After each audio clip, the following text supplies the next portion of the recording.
Bonjour tout le monde.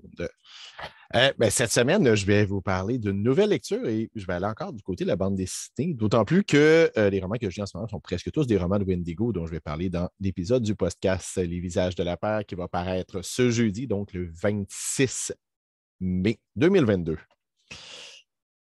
Après le dernier épisode où je parlais des gens qui ont continué l'univers Lovecraftien, particulièrement là, tout ce qui est dans le mythe de Cthulhu, il y a quelques auditeurs que je tiens à remercier qui m'ont fait des suggestions. Et parmi les suggestions, il y avait une bande dessinée qui a retenu mon attention, la série Créatures.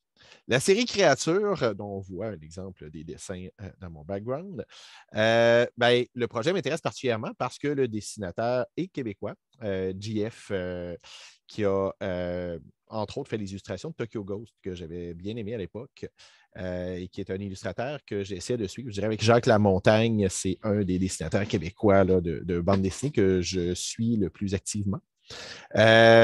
Ce coup-ci, c'est publié en France chez Dupuis. Et on plonge un peu dans l'univers Lovecraftien. En fait, c'est une bande dessinée plus jeunesse. Pour l'instant, moi, j'ai eu accès aux deux premiers tomes. Je crois que le troisième est sorti en France ou devrait sortir. L'information n'était pas claire sur le sujet. Mais en tout cas, j'ai les deux premiers tomes. Et on commence directement dans l'action. Une gang de jeunes, il y a eu un événement. Il y a eu on ne sait pas exactement, puis même après deux épisodes, ce n'est pas tout à fait clair ce qui s'est passé, même s'il y a beaucoup d'éléments dans le deuxième tome. Mais en gros, les adultes sont devenus des espèces de zombies.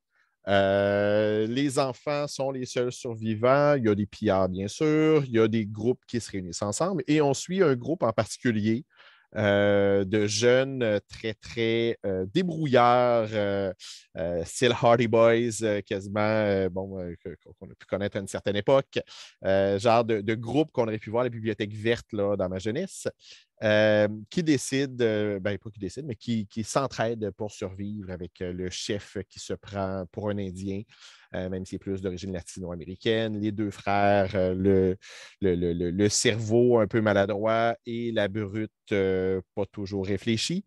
Le garçon manqué, mais qui est une fille très, très débrouillarde. Et ensemble, trouvent le moyen de survivre jusqu'à ce qu'ils tombent à un moment donné sur un duo, donc une grande sœur et son petit frère. Le duo a accès à beaucoup de nourriture, donc les jeunes veulent leur voler la nourriture.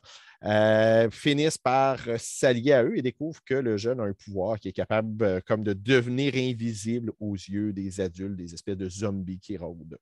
L'action se passe à New York, territoire très, très urbain. Il y a pas tant de personnages secondaires que ça, mais il y a un vieil hurluberlu qui se trouve être le grand-père là, des deux frères qui a gardé une partie de sa tête et qui nourrit les jeunes avec certains livres en échange de nourriture et ça permet aux jeunes de trouver des solutions à ça, de mieux comprendre la situation.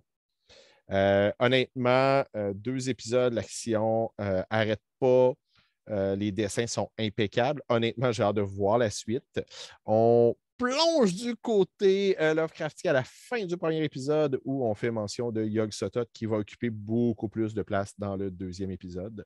Bref, si vous êtes des amateurs de bande dessinée, que vous êtes des amateurs de Lovecraft, que vous êtes curieux, mieux encore si vous avez des adolescents à la maison ou des préadolescents. Moi, j'ai fait lire ça à mon garçon de 11 ans, bientôt 12, qui a adoré et qui a hâte de voir la suite. Donc voilà, c'était ma suggestion de lecture de la semaine.